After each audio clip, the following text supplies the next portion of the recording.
Langit sore itu menggantung kelabu, seolah menahan rahasia yang belum siap dijatuhkan. Di balik dinding rumah yang tampak tenang, ada doa yang terucap tanpa suara dan hati yang perlahan belajar menahan perih. Seorang perempuan berdiri di ambang batas antara bertahan dan melepaskan, antara cinta yang ia jaga dan harga diri yang mulai terluka. Tak ada teriakan, tak ada air mata yang jatuh terbuka. Hanya sunyi yang menumpuk, menunggu waktu untuk pecah.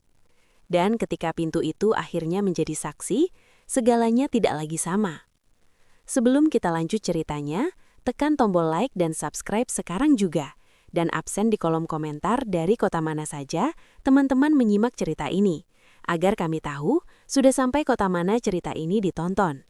Saya doakan untuk yang sudah like, komen, dan subscribe, semoga selalu sehat, dilapangkan rizkinya, dan dimudahkan segala urusannya.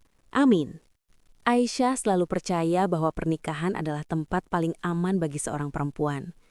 Sejak awal menikah, keyakinan itu ia jaga seperti api kecil di dalam dada. Kadang redup, kadang nyaris padam, tapi tak pernah benar-benar ia biarkan mati. Baginya, rumah bukan hanya bangunan dengan dinding dan atap, melainkan tempat di mana doa-doa dikumpulkan, air mata disembunyikan, dan harapan dititipkan diam-diam pada Tuhan. Ia menikah pada usia 23 tahun, dengan senyum yang penuh harap dan hati yang bersih dari prasangka.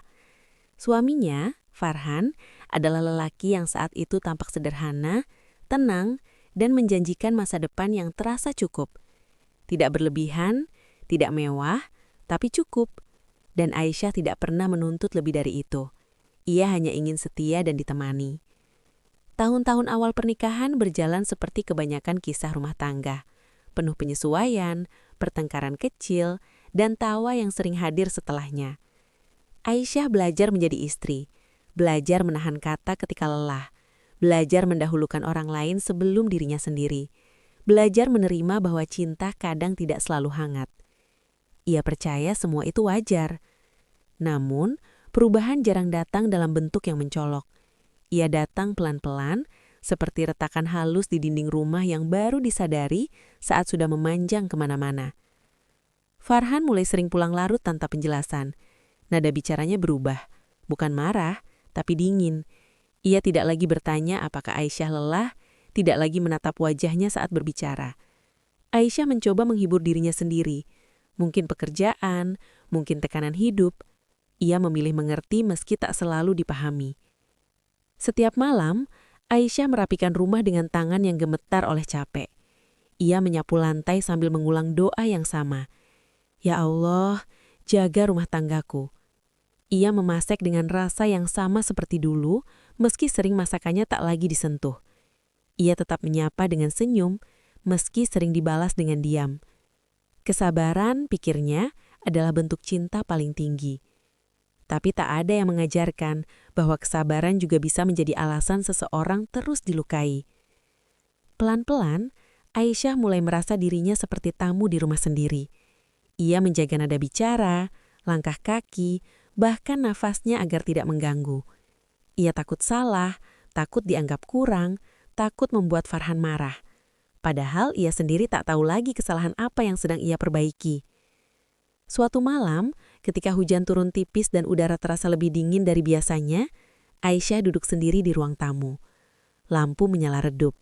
Jam dinding berdetak terlalu keras, seolah ingin mengingatkannya bahwa waktu terus berjalan, sementara hidupnya terasa diam di tempat. Farhan pulang tanpa menyapa, melepas sepatu dengan gerakan kasar. Aisyah bangkit, berusaha bersikap biasa. "Kamu sudah makan?" tanyanya pelan.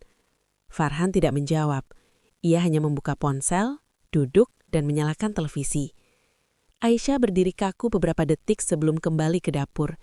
Dadanya terasa sesak, tapi ia menelannya dalam-dalam. Malam itu bukan tentang pertengkaran besar. Tidak ada teriakan, tidak ada makian. Justru itulah yang membuatnya lebih menyakitkan. Jarak yang diciptakan tanpa kata. Aisyah mulai sering menangis diam-diam di kamar mandi. Ia tidak ingin terlihat lemah, tidak ingin dianggap berlebihan. Ia belajar menyeka air mata dengan cepat, membasuh wajah, lalu kembali berperan seperti tidak terjadi apa-apa. Ia tidak tahu kapan tepatnya pernikahan itu berubah dari tempat pulang menjadi ruang bertahan. Suatu sore, Aisyah mendengar percakapan Farhan dengan ibunya melalui telepon. Ia tidak berniat menguping, tapi kata-kata itu menamparnya tanpa ampun. Dia terlalu sensitif, sedikit-sedikit nangis. Capek aku. Aisyah mematung di balik pintu. Tangannya dingin, dunia seakan berhenti berputar. Ia ingin masuk, ingin menjelaskan bahwa air matanya bukan kelemahan, tapi bahasa terakhir dari hati yang kelelahan. Namun ia tidak melangkah, ia hanya diam, seperti biasa. Sejak hari itu, Aisyah mulai memahami satu hal yang pahit. Tidak semua luka datang dari bentakan, ada luka yang tumbuh dari pengabaian. Hari-hari berikutnya terasa semakin berat. Farhan semakin sering menyalahkan hal-hal kecil. Rumah kurang rapi, masakan kurang asin, wajah Aisyah terlihat murung. Setiap kata terasa seperti penilaian atas keberadaannya sebagai istri. Aisyah mulai bertanya pada dirinya sendiri di tengah malam yang sunyi. Apakah aku benar-benar seburuk itu? Ia mencoba berubah, bangun lebih pagi, lebih banyak diam, lebih sedikit berharap. Ia menghapus keinginannya satu persatu seperti mencabut duri dari tubuhnya sendiri. Namun semakin ia berusaha, semakin ia merasa kehilangan dirinya. Hingga suatu hari, pertengkaran kecil tentang hal sepele tentang pakaian yang belum disetrika menjadi sesuatu yang terasa berbeda. Nada Farhan lebih tinggi dari biasanya. Tatapannya tajam, ada kemarahan yang selama ini dipendam akhirnya mencari jalan keluar. Aisyah mencoba menjelaskan, mencoba meminta waktu. Tapi Farhan tidak mendengar. Kata-kata berjatuhan tanpa empati, tanpa rem. Dan di tengah pertengkaran itu, Farhan berdiri, menunjuk pintu dengan wajah yang tidak Aisyah lagi kenal. Kalau kamu tidak sanggup jadi istri yang baik, jangan tinggal di rumah ini. Kalimat itu tidak diteriakan, justru diucapkan tenang, dan itulah yang membuatnya terasa lebih menghancurkan. Aisyah terdiam, nafasnya tertahan, dunia di sekelilingnya seperti menjauh. Ia menatap pintu itu, pintu yang selama ini ia buka setiap pagi dengan doa, pintu yang ia kunci setiap malam dengan harapan. Untuk pertama kalinya, pintu itu tidak lagi terasa sebagai perlindungan, melainkan ancaman. Farhan masih berdiri di sana, menunggu keputusan yang akan mengubah segalanya. Aisyah ingin bicara, ingin bertanya apakah semua ini sungguh yang Farhan inginkan. Tapi tenggorokannya kering, kata-kata tersangkut di dada yang terlalu penuh. Dan di saat itulah, Aisyah mulai memahami satu hal yang pahit. Rumah ini sudah lama tidak menginginkannya. Namun, ia belum langkah pergi. Belum malam itu, belum sekarang. Karena ia tidak tahu apakah pintu itu benar-benar akan menutup di belakangnya, atau justru hiduplah yang akan runtuh di depannya. Hening jatuh di antara mereka seperti benda berat yang dijatuhkan tanpa peringatan. Aisyah masih berdiri di tempat yang sama, menatap pintu yang ditunjuk Farhan. Jari-jarinya gemetar, bukan karena dingin, tetapi karena perasaan asing yang perlahan merayap, perasaan tidak diinginkan. Kenapa diam? Farhan bertanya. Nadanya datar, seolah yang baru saja ia ucapkan bukan ancaman, melainkan permintaan biasa. Bukankah ini yang kamu mau? Pergi. Kalimat itu menembus dada Aisyah lebih dalam daripada teriakan manapun. Ia ingin berkata tidak, ingin mengatakan bahwa yang ia mau hanyalah didengar, dimengerti, dipeluk seperti dulu. Tapi semua keinginan itu terasa terlalu kecil di hadapan tatapan Farhan yang tidak menyisakan ruang untuk diskusi. Aku cuma capek. Suara Aisyah akhirnya keluar, nyaris seperti bisikan. Aku tidak bermaksud. Capek, Farhan tertawa pendek tanpa humor. Aku juga capek. Capek punya istri yang selalu merasa jadi korban. Kata korban membuat Aisyah tercekak. Ia tidak pernah menyebut dirinya begitu. Ia hanya berusaha bertahan. Tapi di mata Farhan, bertahan rupanya adalah kesalahan. Hujan mulai turun lebih deras. Suaranya memukul atap rumah seolah ikut menekan suasana. Aisyah melangkah pelan menuju kamar. Bukan untuk pergi, belum. Ia hanya ingin duduk, menenangkan diri, mengumpulkan sisa-sisa keberanian. Namun Farhan mengikutinya. Ambil barangmu, katanya singkat, jangan buat ini berlarut-larut. Kalimat itu seperti palu terakhir yang menghancurkan tembok pertahanannya. Aisyah menatap suaminya, berharap melihat keraguan, tapi yang ia temukan hanyalah wajah lelah yang sudah mengambil keputusan. Dengan tangan yang bergetar, Aisyah membuka lemari. Ia tidak tahu harus mengambil apa. Semua benda di sana adalah bagian dari hidupnya. Baju yang ia pakai saat pertama kali bertemu keluarga Farhan, mukena hadiah ibunya, buku kecil berisi doa-doa yang ia baca setiap malam.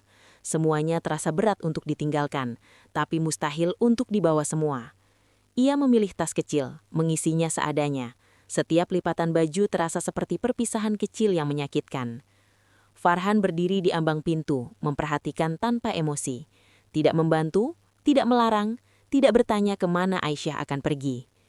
Saat Aisyah melangkah keluar kamar, langkahnya terhenti sejenak. Ia menoleh, menatap ruangan itu untuk terakhir kalinya. Tempat ia menangis diam-diam, tempat ia berdoa, tempat ia berharap suatu hari keadaan membaik. "Mas," panggilnya lirih. Farhan menoleh, alisnya sedikit berkerut seolah tidak sabar. "Kalau suatu hari aku pergi, apakah kamu akan mencariku?" Pertanyaan itu menggantung di udara. Beberapa detik terasa seperti selamanya. "Pergilah," jawab Farhan akhirnya. "Jangan buat ini lebih sulit." Jawaban itu mematikan sesuatu di dalam diri Aisyah. Bukan hanya harapan, tapi juga ilusi bahwa cintanya pernah cukup. Ia melangkah keluar rumah. Pintu tertutup di belakangnya dengan bunyi pelan, tidak dibanting, tidak dikunci keras, namun suaranya lebih nyaring daripada petir di luar sana. Malam itu Aisyah berdiri sendirian di teras, dengan hujan yang membasahi rambut dan bajunya. Ia tidak langsung pergi, ia menunggu pintu itu terbuka kembali, menunggu Farhan memanggil namanya, menunggu keajaiban kecil yang tidak pernah datang. Akhirnya dengan langkah gontai, Aisyah berjalan menjauh. Jalanan sepi, lampu-lampu rumah tetangga menyala hangat, kontras dengan hatinya yang kosong. Ia berjalan tanpa tujuan jelas, tidak tahu harus kemana, tidak tahu siapa yang bisa ia datangi. Ia hanya tahu satu hal, ia tidak boleh kembali malam itu. Tangisnya pecah di tengah hujan, bukan tangis keras, melainkan tangis yang tercekik, seperti seseorang yang sudah terlalu lama menahan luka.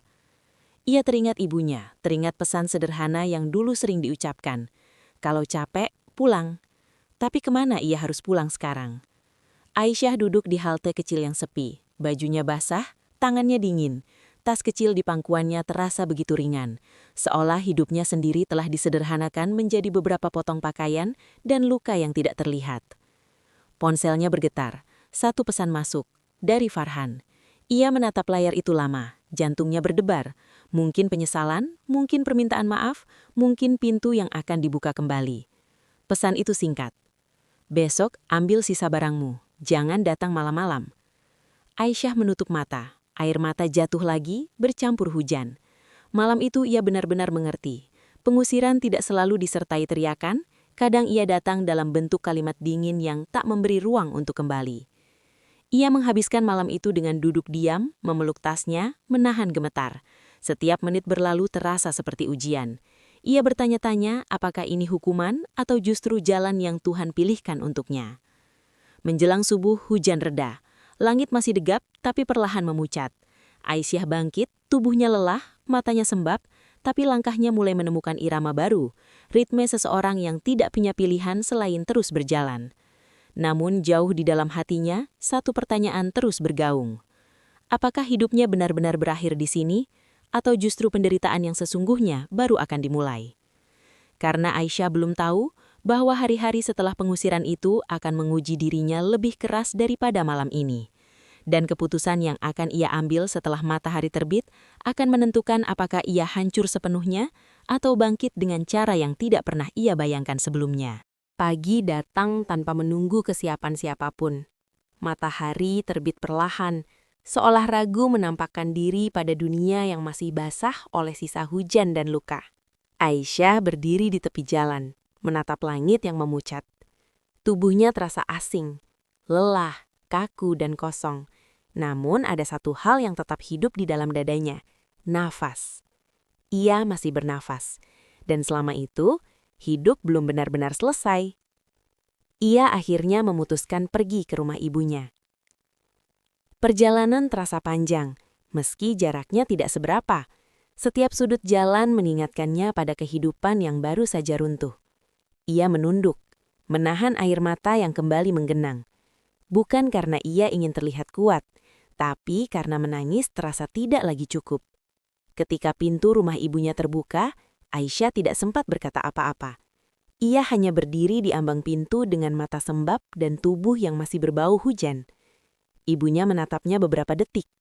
Cukup lama untuk membaca semua luka yang tidak terucap. Lalu, ibunya memeluknya. Tidak ada pertanyaan, tidak ada nasihat, hanya pelukan yang membuat Aisyah akhirnya runtuh sepenuhnya.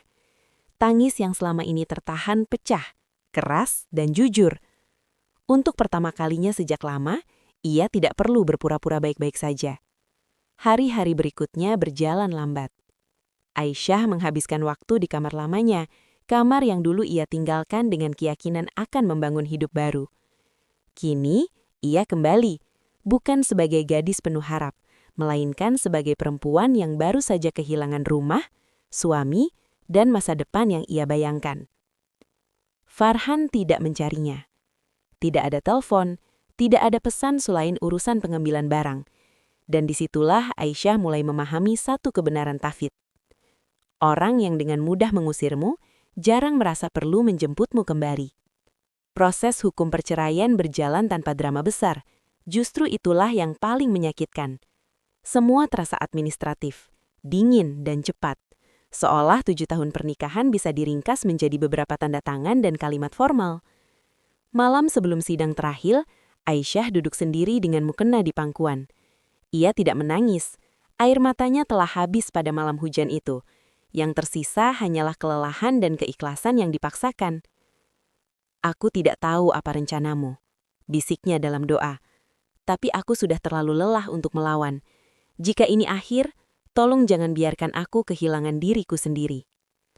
Setelah perceraian resmi, dunia tidak berhenti berputar. Matahari tetap terbit, orang-orang tetap tertawa. Hidup berjalan seolah tidak ada yang hancur.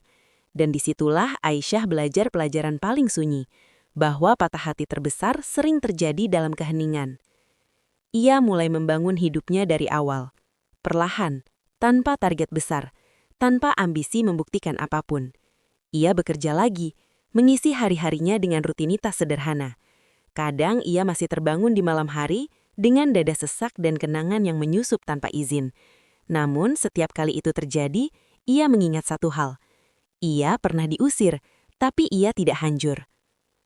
Suatu sore berbulan-bulan setelah semuanya berakhir, Aisyah menerima kabar bahwa Farhan telah menikah lagi.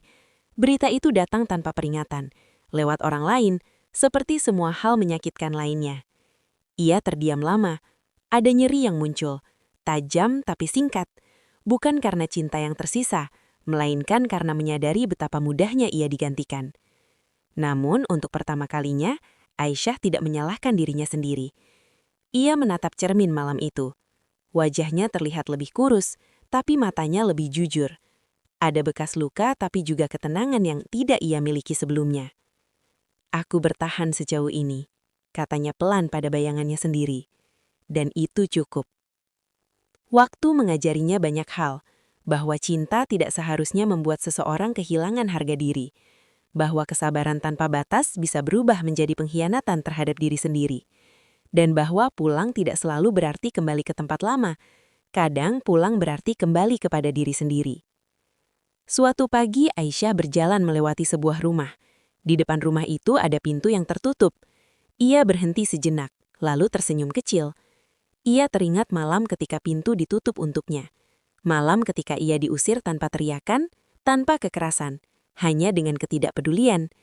Kini ia mengerti. Pengusiran itu bukan akhir hidupnya, itu adalah akhir dari tempat yang tidak lagi layak ia sebut rumah.